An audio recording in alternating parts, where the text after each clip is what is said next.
At the beginning, I must thank Strive and General Chaturvedi for inviting me for delivering this keynote address.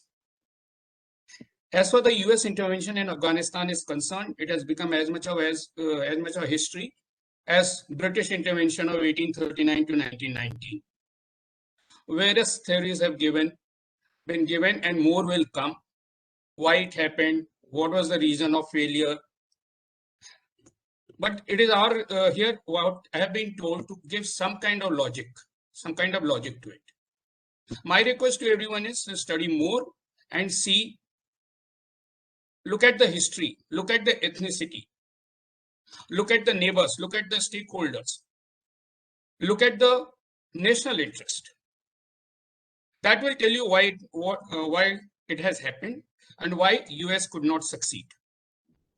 I've got one small presentation because better than the keynote address, I can tell you in a better manner with some kind of maps, etc. I'll share with you.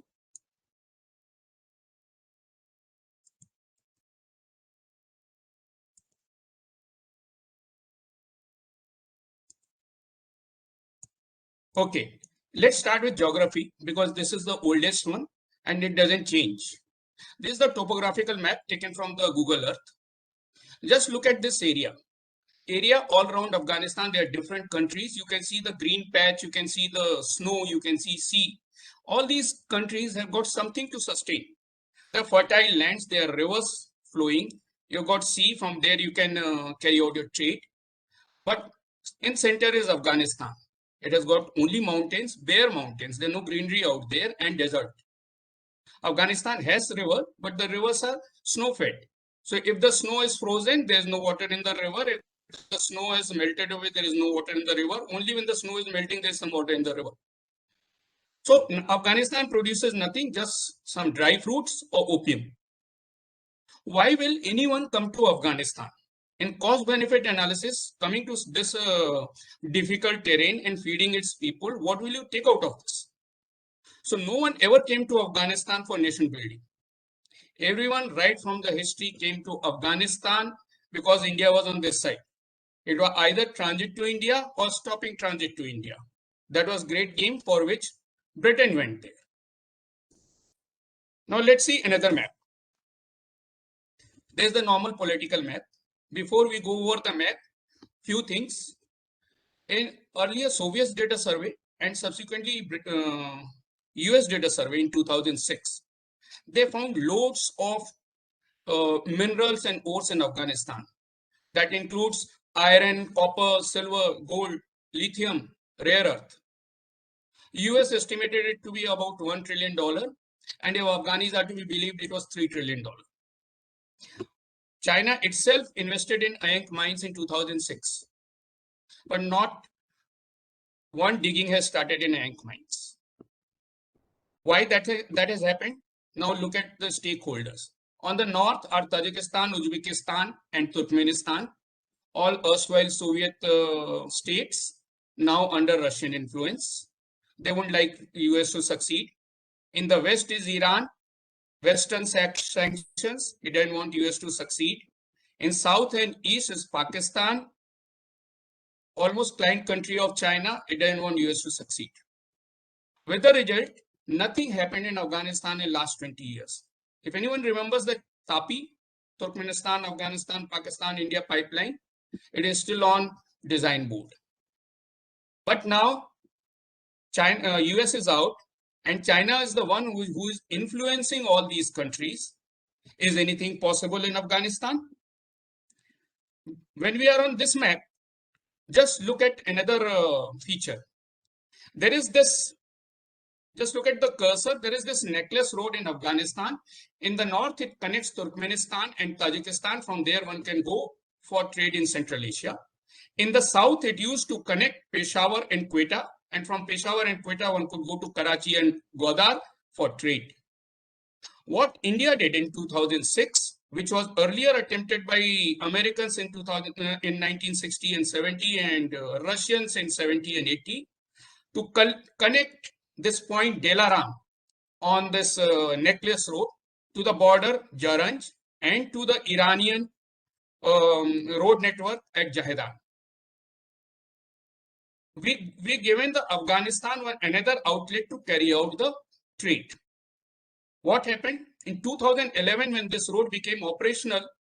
In 2011, the trade between Afghanistan and Pakistan was 2.7 billion. By 2020, it had come down to 700 million. Was this a reason for the Pakistan to get cheesed off? Because I told you about national interest. Remember, the national interest of the Pakistan is to have a weak Afghanistan dependent on it. It doesn't want Afghanistan to become independent and strong. Otherwise, they will start demanding the area south of Durand Line. Now, let's come to this map. This is the ethnicity map. It shows that they are Pashtuns, 42%. They are Tajiks, who are 27%. The rest are Uzbek, Baloch, Turkmenistan, Hazara, and all. They are all different tribes. A lot of people say that Afghanistan has got tribal loyalty and ethnicity and all. Yes, it is there. But let me tell you, normal Afghani is very smart. It's not only the tribal and the ethnic loyalty that he follows. If you ask a person in Kabul, what are you? So before he answers that I am a Pashtun or I am a Tajik or Hazara, he might say I am a Kabuli. Afghani in Kandahar might say I am Kandhari. A Panjshir will say I am a Panjshiri. If it suits him. If it suits him, then he will say I am Sunni. Or if it suits him, he will say I am Shia. As I covered earlier, there is nothing which grows in Afghanistan. So how do they survive? They survive with fighting with each other. It is there in their blood. When I was in Afghanistan, there was a joke. I am Afghani. I fight with my brother. Me and my brother, we fight with our father. Me, my brother, father, we fight the village chief. Our village fights the next village. And next, all the villages put together, we fight the next valley. The same was observed by Winston Churchill when he said every man's hand is against the other and all against the stranger. There's one more thing special about Afghanistan and their fighting. The fighting is never decisive. Whenever Afghani feels that there is no chance of winning in this fight, he will give up. He will say, okay, you have won. This issue is gone to you. And he will go start living peacefully and start searching for another reason to fight. A lot of TV reviews and all have gone and Graveyard Empire. It is a romantic notion. The countries made almost similar mistake. And I'll just show it to you here. Britain went in 1839. Soviet Russia came in 1978. US went in 2001. Remember, none of these countries went to Afghanistan to help Afghanistan in any manner. Britain went for great game. It didn't want Russia to move in further south. Russia went in 78 because before it went, there was kind of communist government, but they were fighting together. Russia didn't want a country coming in the communist fold going out. So it went to sort out. They thought it will be something like Czechoslovakia, will go in one summers and come back. It didn't happen.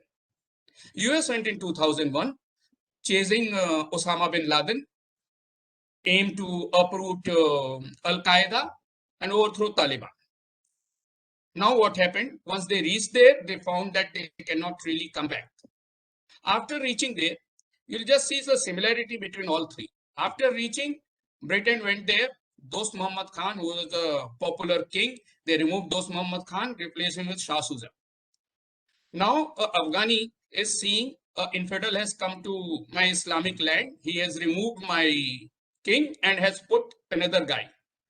The another guy will be considered, even if he is good, that he is a stooge. Russia went there. King Jahir Khan was removed. Daud Khan came. After Daud Khan, every 2 years there was a change. Finally, landed up with Babak Karamal and Jahir Shah, Babak Karamal and Najibullah. Do you think anyone had any Afghan had any loyalty with these guys? These are the people who were being put there by infidel. Same thing was done by US. Karzai, who was a minor minister in earlier government, but he had gone out of Afghanistan. He didn't have any grassroots support. He was brought in as a president. On top of it, Karzai was replaced by Ghani. Ghani's all education was done in USA. Ghani was a World Bank employee. He came to Kabul. He became a professor in Kabul University, subsequently finance minister in Karzai's government. He was more of a technocrat, no grassroots support. So all these guys, by a normal Afghani, were seen something imposed by an infidel. They done this. Now, next, what the Britishers did after reaching Kabul, they disarmed all local militia. They said no one will have their own forces. There will be one central force which will control everything. They started imposing taxes. Now, all this is alien to Afghanistan. Soviet Russia said went there. They also started to impose some central control, more on the communist thing, not too much emphasis on religion. US went modern civilization, democracy, education, human rights, women rights. A normal Afghani had never heard of these terms. Now they said this infidel is coming here and trying to change my way of life. On top of that, there was a reduction in funding. When Britishers realized that there is nothing is coming out of Afghanistan, they told their contingent there, please cut down your expenditure. Do you think contingent will cut down the expenditure? Contingent went ahead and reduced the subsidy to the tribal chiefs. USSR could not afford. In January 92, they told Najibullah that no more money. Subsequent budget, subsequent slide, I will show you how US reduced the budget. There is another saying in Afghanistan. You can rent Afghan loyalty for some time, but you cannot buy Afghan loyalty. Here, the infidel has even stopped paying the rent. With the result, what happened? Britishers were overthrown, Soviets were almost overthrown, and US moved out.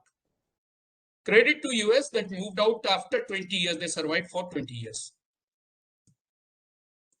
Having seen that, let's go over the causes of the failure. Most of us are from armed forces, so I'll keep it more focused, what we understand best. Selection and maintenance of aim, this is the first principle of the war. When US went to Afghanistan, the aim was to catch or kill Osama bin Laden, devastate Al-Qaeda, overthrow Taliban. They achieved overthrow Taliban, devastate Al-Qaeda, Osama bin Laden ran away.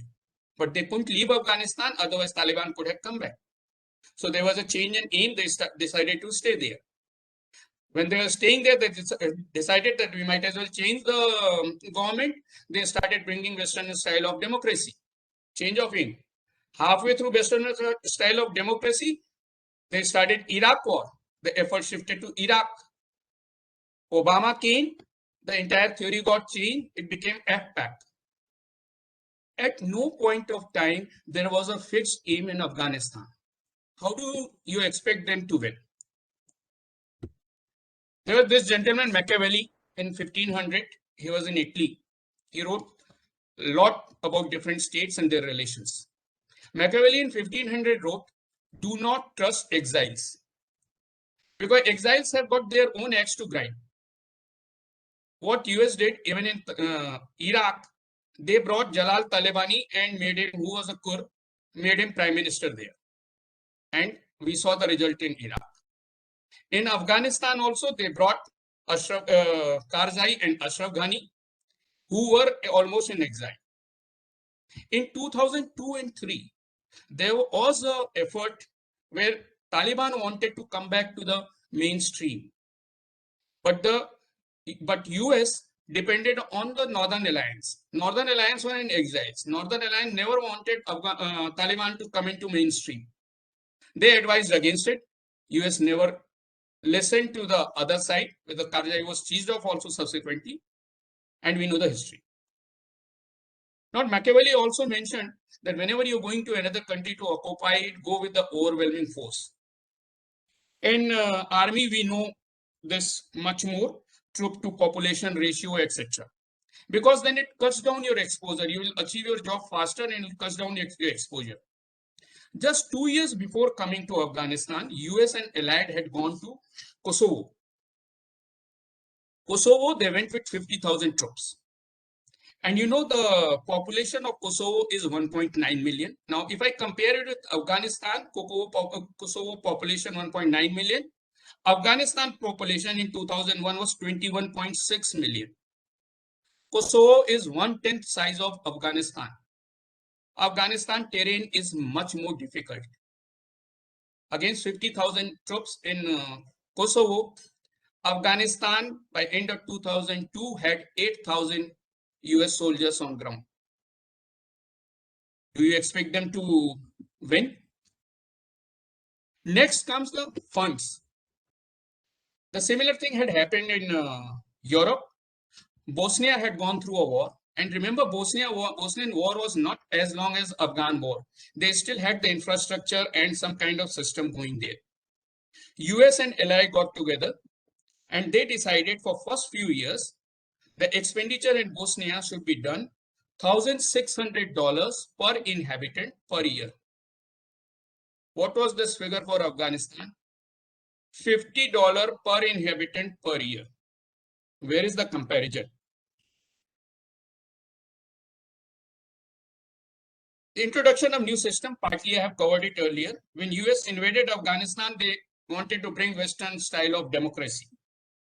They have done it successfully earlier when they did it in Japan and they did it in Germany. But remember, Japan, Germany had some system going on.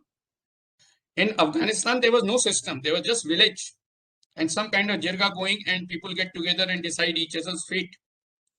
So now US told them, no, this will not do. There will be a judge there. There will be a police also there.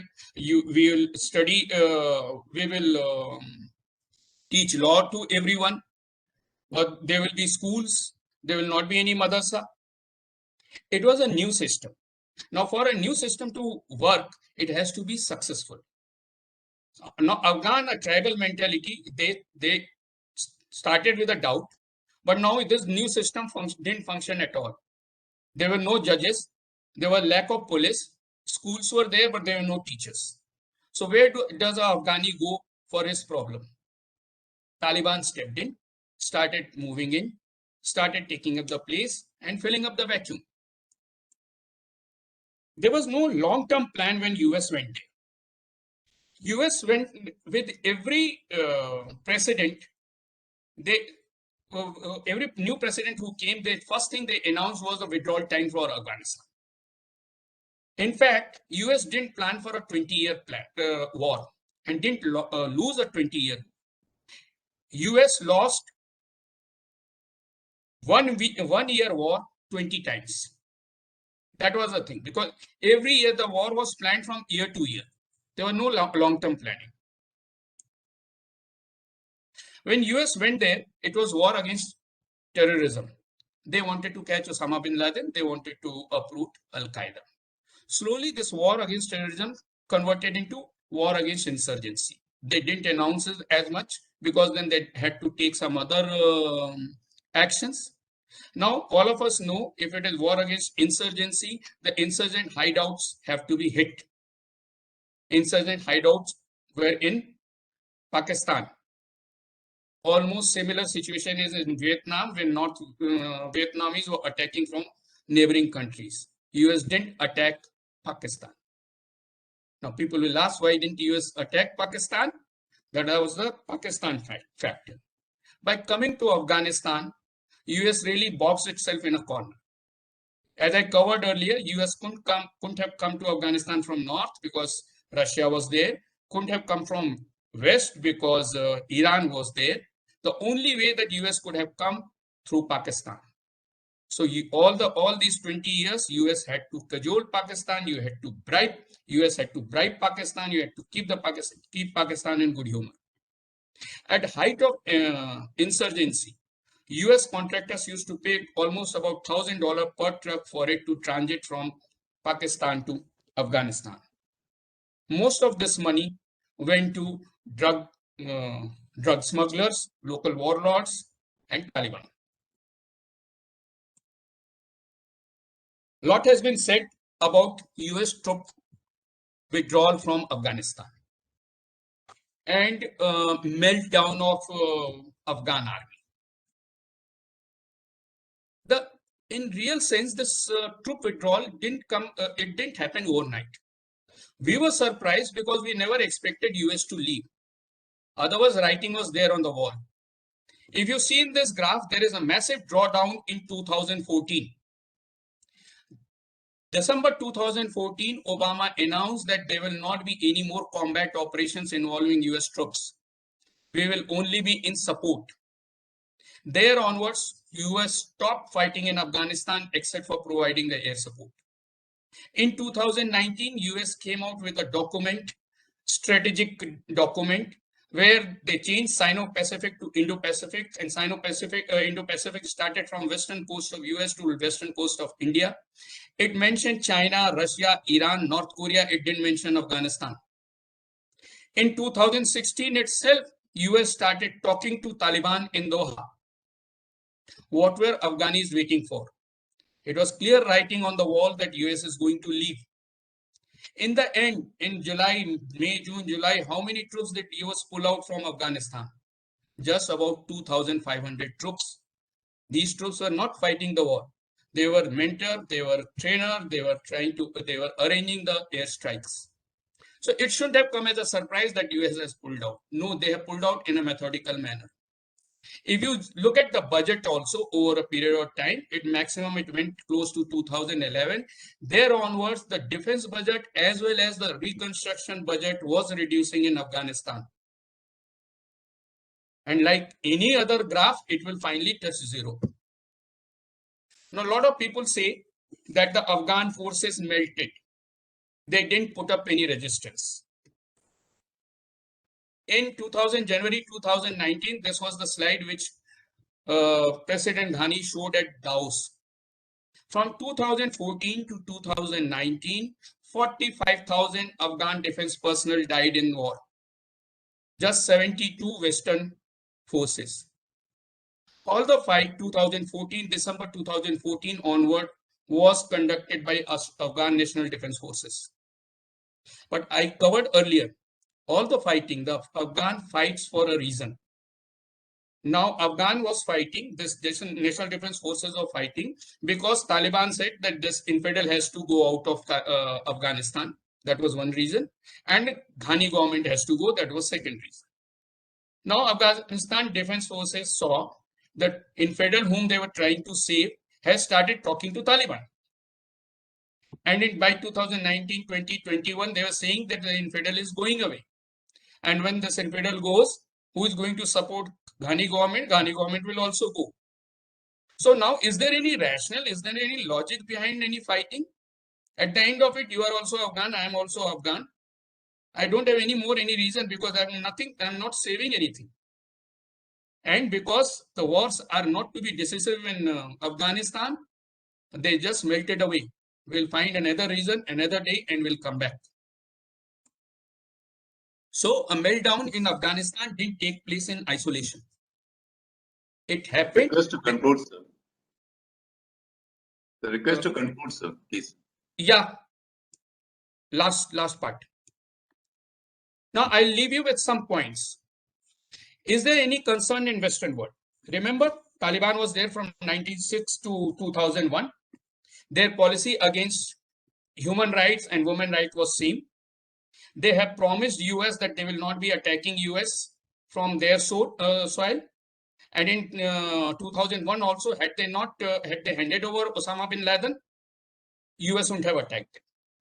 So now, if they keep their promise, do you think the world is bothered what is happening in Afghanistan? Recognition of Taliban government, a lot of people give a lot of emphasis, the Taliban government will not be recognized. Taliban survived without recognition from 96 to 2001. Only 3 countries, Pakistan, Saudi Arabia, and UAE recognized Taliban government. They will survive now also. Now the situation is better because all the stakeholders, all the neighbors are with China and China is with them. China holds the key. The purse string is with China. So now if China today decides, this is a point to ponder, they tell Pakistan that you take the lead, we will do the backseat driving. Pakistan will be more than happy because Pakistan want to control Afghanistan, keep the Afghanistan dependent and weak. A win-win situation. A lot of people say that, okay, Taliban has not changed, but people in Afghanistan have changed. The guys were born in 2001 and 2, they haven't seen Taliban. They have born in democracy. They know their rights. Let me tell you, till 1975 in Afghanistan, in Kabul, the girls used to come in long skirts to the university. They were pushed in the Stone Age. They went into burqa. What happened recently? Hong Kong wanted to get into democracy. What happened to Hong Kong? What happened at Tiananmen Square?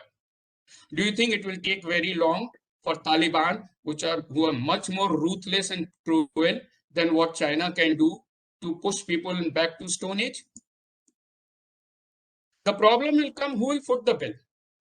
Taliban is very rich. Taliban is fifth richest terrorist organization in the world. 1.6 billion was their budget last year. But Afghanistan budget is 5.5 billion and 80% of this budget is paid by US. So who is going to pay the bill? And if the budget doesn't come, will there be peace in Afghanistan or infighting will start? Can Taliban be trusted? Taliban has told US that no terrorist attack from their soil. They have told China that will not support Uyghur movement. They told Pakistan will not support TTP. They have told Russia that no terrorists to Central Asia. They have told Iran nothing to worry about this Sunni state out here. But Taliban is not a monolithic structure. All the guys who are in Taliban were together because they had one aim of pushing infidel out. Now infidel has gone. What is new reason to fight? Can they stay together? A lot of people say this is the last thing. A lot of people say options for India, and India has put all its eggs in the same basket, and we should have spoken to Taliban earlier. We just keep talking to Ghani. But let me tell you, Mullah Biradar, who is Deputy Prime Minister, in 2008, he tried to talk to Karzai to join the government. Pakistanis came to know, they put Mullah Biradar in jail, and Mullah Biradar stayed in jail for 8 years. In 2016, on request of US, Mullah Biradar was released to go to Doha and talk to Americans on Pakistani instructions. Sirajuddin Haqqani is a veritable arm of ISI, as told by Admiral Mullen. Sirajuddin Haqqani's group was involved in 2008 bombing of Indian embassy. Do you think an ISI guy is going to talk to an Indian? Or for that matter, any Talibani will like to talk to Indian. The moment they talk to Indian, they will lose their credibility or neck, both put together. With this, I leave this, I finish this keynote address, and I know I have generated a lot of questions. I'll be here in case there are any questions. Over to you, Karna Chauhan. Thank you.